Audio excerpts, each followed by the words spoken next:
جس قوم کے اندر ناپ تول میں کمی آ جائے، ناپ تول میں کمی آ جائے،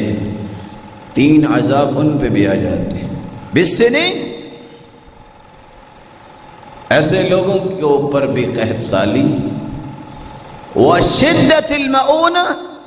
زندگی کے اخراجات ان کے پورے نہیں ہوں گے، وجور السلطان، بادشاہوں کا ظلم ان پہ مسلط کر دیا جائے۔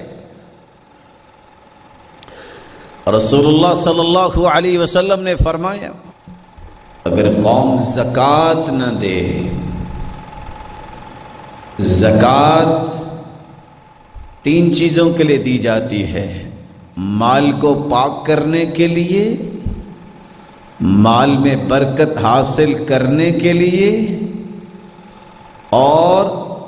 فریضہ ہے